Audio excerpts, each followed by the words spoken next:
Monsieur Macron est allé à la Maison-Blanche, c'est merveilleux. Monsieur Macron est un grand homme. D'ailleurs, sur LCI hier soir, en disant quelle victoire, Monsieur Macron, notre président, notre cher et adoré président, a mis Monsieur Trump dans sa poche. Il n'allait pas jusqu'à dire qu'il l'avait manipulé, mais enfin presque. Macron s'était montré un redoutable partenaire.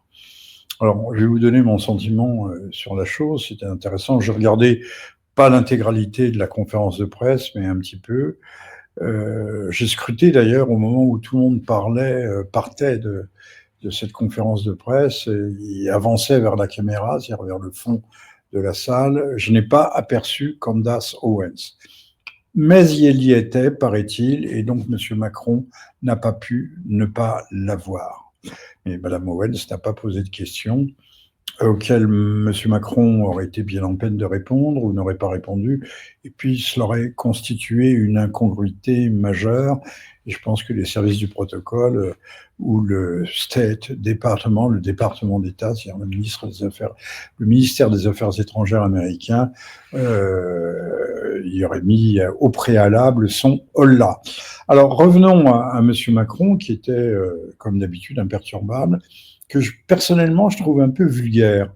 Vulgaire parce que, je vais vous dire ce qu'est la vulgarité pour moi, au lieu de parler d'accord à un moment donné, même à plusieurs reprises sans doute, il parle de deal. C'est du langage de voyou, ça, c'est du langage de dealer d'ailleurs, de la coin de rue, du coin de rue. On va faire un deal, c'est le langage de l'inframonde. Voilà.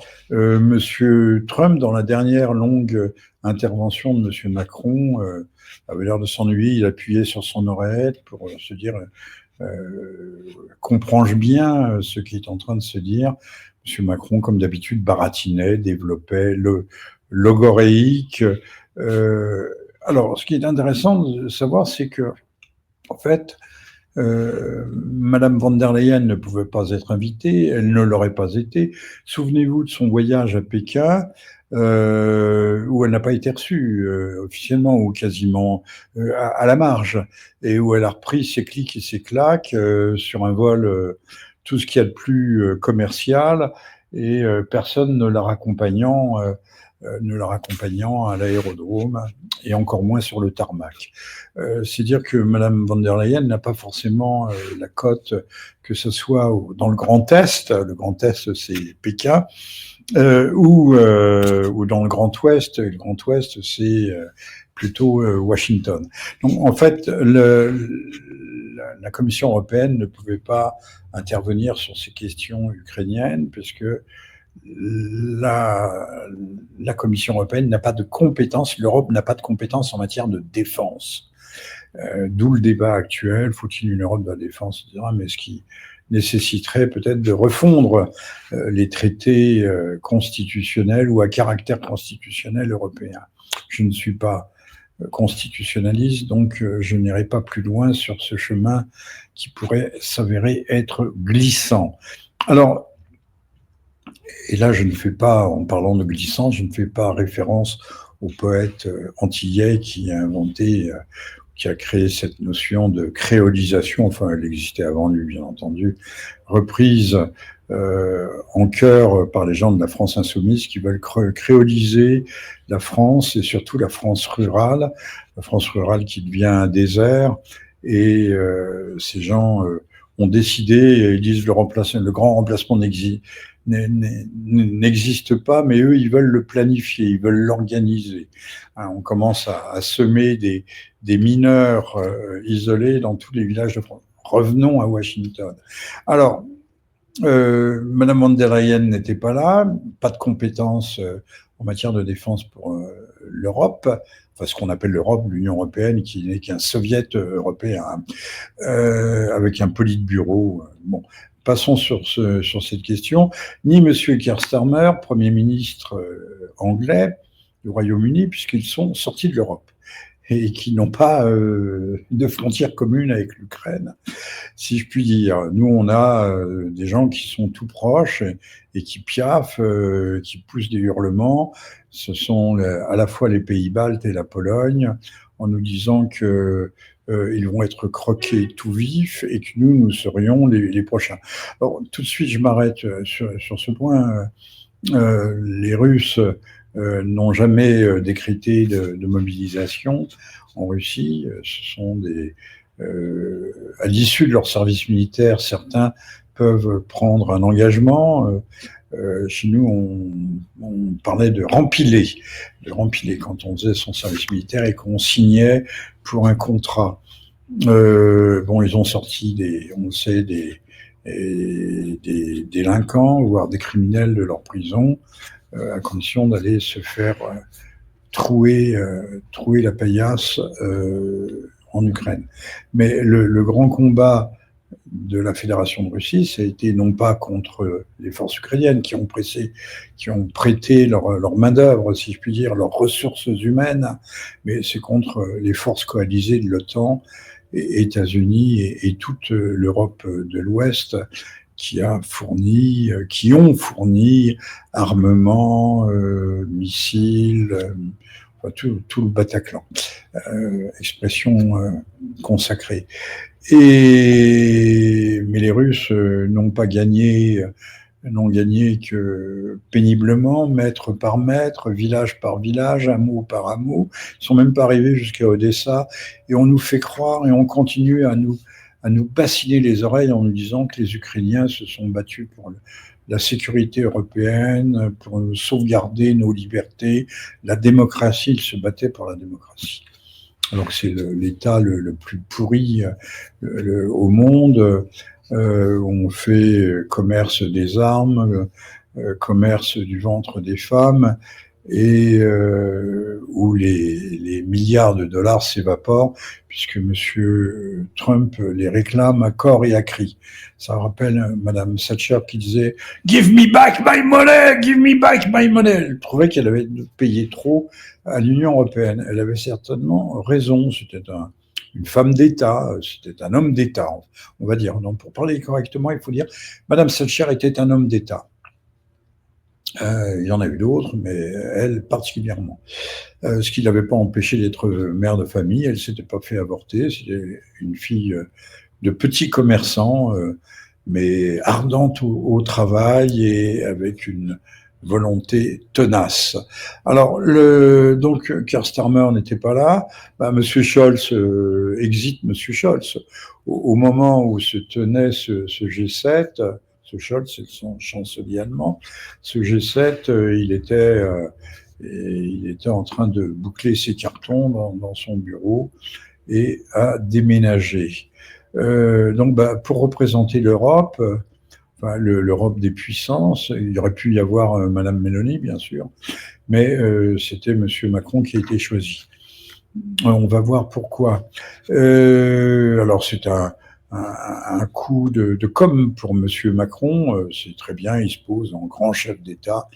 Tout le monde se souviendra de la table de 6 mètres. Elle faisait pas 10 mètres ni 15 mètres, elle faisait 6 mètres qui le séparait, mais c'était pendant le Covid, pourra-t-on arguer, qui le séparait de Monsieur Poutine la dernière fois qu'il l'a rencontré en présentiel, comme on dit, ou des visus. Et là, non, Monsieur Macron a pu faire le beau, se pavaner, apporter quelques idées aussi. L'idée majeure, c'est que les anglo-français pourraient déployer quelques misérables milliers d'hommes, des professionnels de part et d'autre de la Manche, comme une sorte de ligne d'interposition. Enfin, je vois pas en quoi 20, 30 000 hommes, 40 000 hommes au maximum pourraient s'interposer sur une ligne de front qui fait au minimum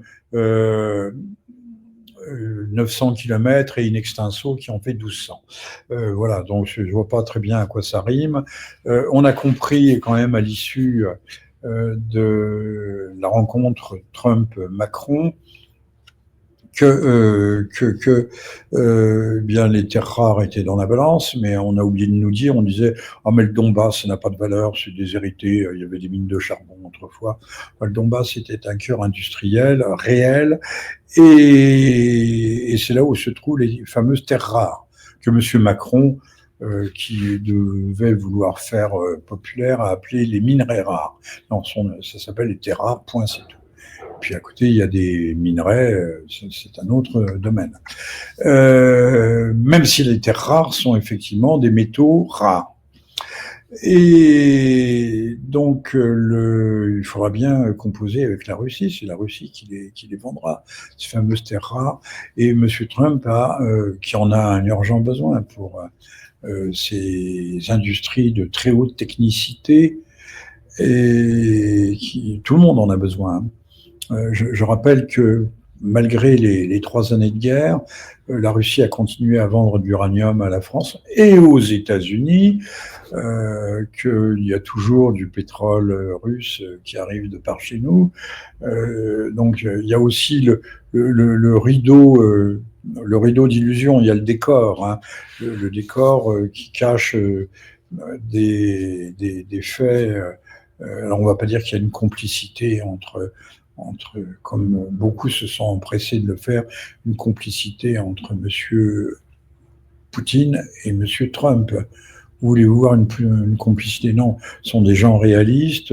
Trump est pragmatique, surtout M. Trump, qui est un homme d'affaires, qui est dur dans ses démarches, voire brutal. Mais en fait, bon, hier, il a montré quand même qu'il avait une grande capacité diplomatique. Hein, avec M. Macron, c'était pas tout à fait embrassons-nous Folleville, mais on s'est quand même donné quelques petites tapes dans le dos, on s'est donné l'accolade et on s'est fait moult compliments. Je crois que M. Trump a parlé désignant Madame Macron, qui n'était pas là bien sûr, a dit « votre merveilleuse épouse, nos merveilleuses épouses ». Je ne suis pas sûr que Madame Macron soit aussi merveilleuse épouse que ça. En tout cas, c'est une femme qui conduit bien sa barque et qui conduit apparemment bien son mari. Mais le scandale couve, non pas en France, puisque la presse fait extraordinairement bien son travail. Et puis, presque une question aussi de courtoisie ou de politesse à l'égard du chef de l'État. On ne respecte pas forcément l'homme, mais on respecte la fonction. Ça, c'est quelque chose à ne pas oublier. Mais les gorges chaudes, par contre, se multiplient dans l'ensemble de la planète. La France est devenue un sujet de plaisanterie, de brocardise. Elle se fait brocarder. La France est un objet de ridicule. On parlait l'autre jour j'ai vu des images hallucinantes. Vous voyez, je passe du coq à l'âne de temps en temps.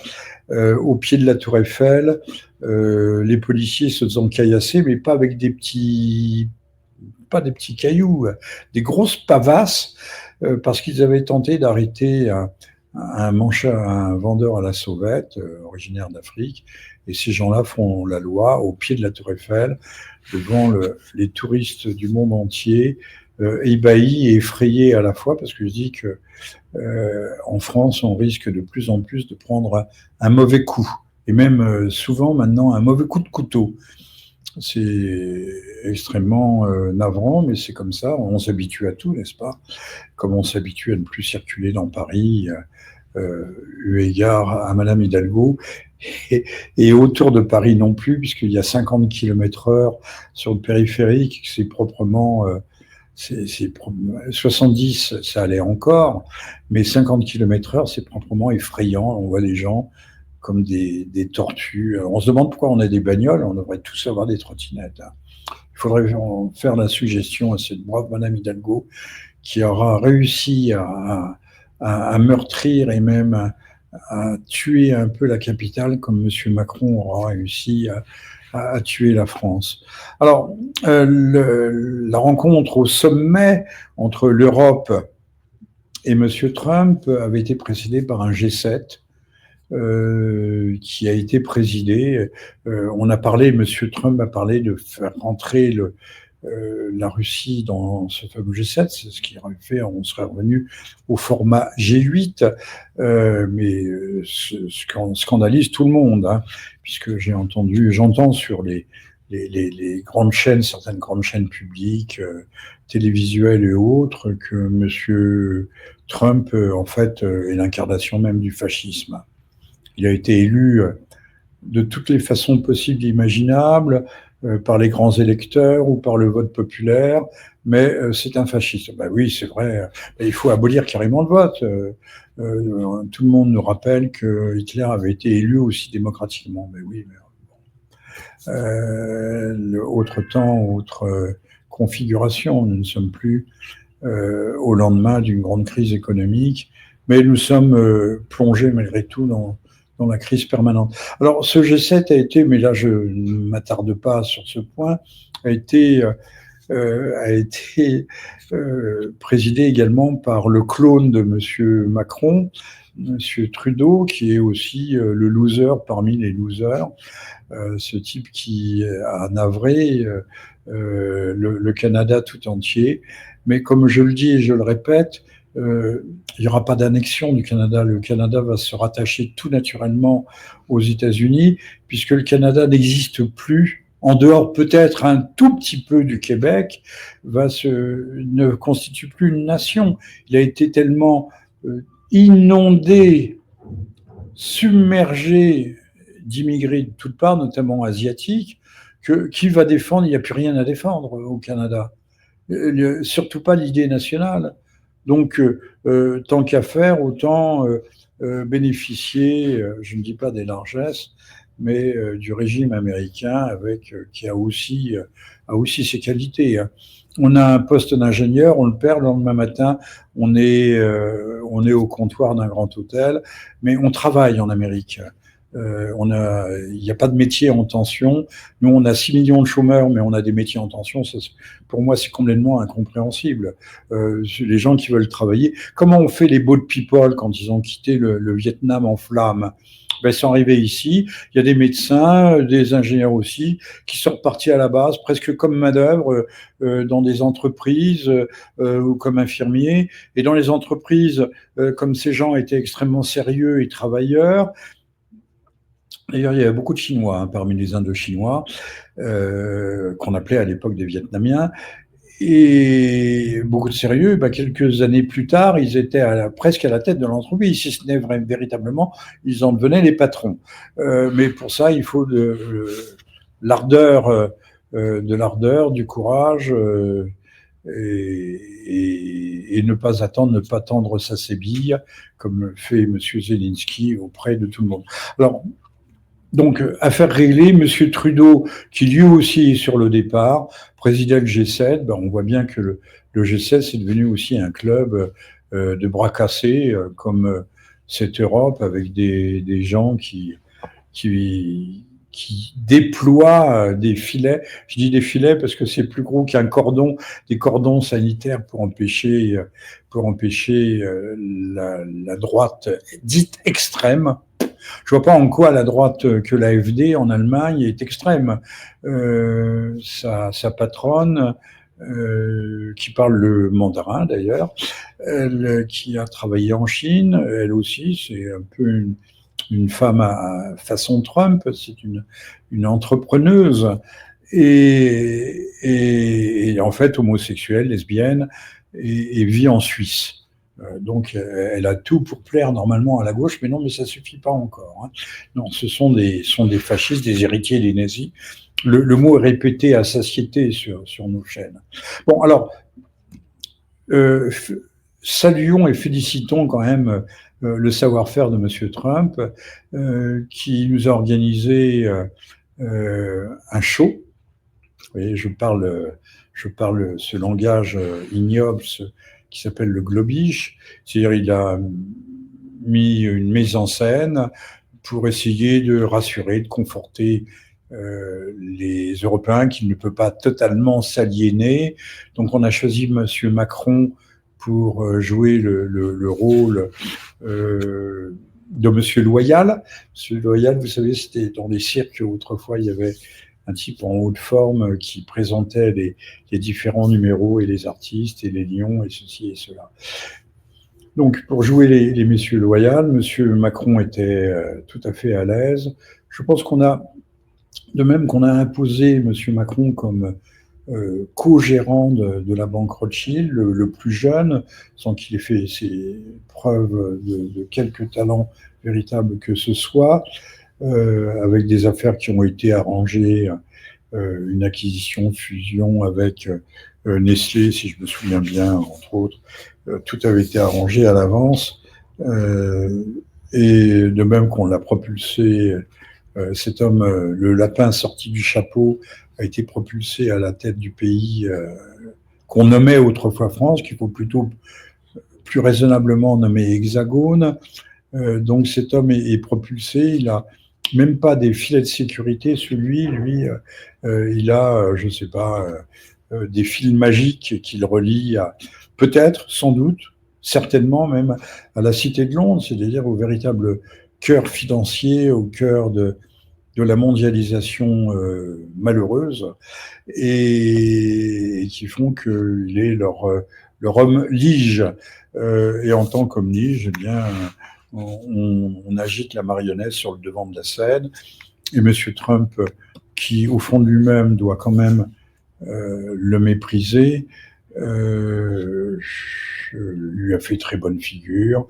C'est-à-dire que M. Trump a fait preuve de ses talents de diplomate. Voilà. Et évidemment, on n'a pas du tout évoqué, à part le fait qu'on a parlé de votre merveilleuse épouse, wonderful wife, et qu'on n'a pas du tout évoqué le moindre sujet qui fâche. On a réconforté l'Amérique, on a réconforté, pardon, l'Europe, en lui disant non, mais vous ne serez pas exclus. Mais je peux vous dire qu'on va être exclu de quelque chose. C'est du partage des fruits de la reconstruction, comme ça a été le cas au Koweït. On a été faire les ânes là-bas, et nous, on a eu peanuts, c'est-à-dire des broutilles, des cacahuètes, et ni de la reconstruction, ni du partage des terres rares, avec lesquelles les Américains comptent un peu se dédommager de leurs affaires. Maintenant, s'il faut payer des contingents de paix, de forces de paix, d'interposition, on ne voit pas très bien pourquoi, puisque la paix est signée, pourquoi est-ce que les gens continueraient à s'étriper? Ils obéissent aux ordres de leur gouvernement. Gageons aussi que si monsieur, puis j'en termine là-dessus, monsieur Zelensky se rend à Washington, ce sera pour signer une quasi-capitulation en race campagne. Il va signer les transferts, enfin les autorisations d'exploitation en grande largeur de ces fameuses terres rares, mais c'est le dernier job qui lui sera confié, puisque après il y giclera, il y aura des élections, et la bonne presse, je parle de LCI, etc., a beau nous dire qu'il a 62% de soutien, d'opinion favorable en Ukraine, je peux vous dire que vous pouvez retirer 60 à 62, hein, et il retournera d'où il n'aurait jamais dû sortir, c'est-à-dire comique troupier, mais maintenant un très très mauvais comique troupier. C'est-à-dire d'ailleurs, en dernière date, M. Zelensky a dit « Mais je suis prêt à partir, je suis prêt. Comediante, comediante. » C'est ce que le pape disait dans sa fameuse entrevue avec Napoléon, comediante. Et qu'il était prêt à négocier les ventes de terres rares contre son départ. Non, mon pauvre M. Zelensky, vous ferez ce qu'on vous dira de faire, vous ferez là où on vous dira de faire, et puis basta. Maintenant, la partie est terminée, et game over, et donc vous allez retourner à votre néant natal. Je ne sais pas s'il retrouvera une clientèle après cela, mais enfin bon, on peut le lui souhaiter peut-être. Enfin, rassurons-nous, il y a des villas à droite, à gauche, à Londres, à Tel Aviv, un peu dans tous les coins, donc il trouvera bien ou se recaser. Voilà. Et donc, paraît-il que le livre de Xavier Poussard sur l'affaire Brigitte, c'est comme ça qu'on nomme, a disparu des rayons, c'est-à-dire que ni dans sa version anglaise ni dans sa version française. C'est une politesse que Amazon, c'est Bezos, a dû faire au département d'État américain, puisque encore une fois, même les gens qu'on apprécie peu, pour lesquels on a peu d'estime, il faut aussi les ménager, et au moins ménager les apparences sur la scène internationale. Alors, continuons, regardons la bouteille dans ce qu'elle a de plein, dans ce qu'elle a de plein, et pas le vide. On peut trouver les pires défauts à M. Trump, mais en tout cas, il fait, comme on dit aujourd'hui, il fait bouger les lignes, pourvu que ça dure.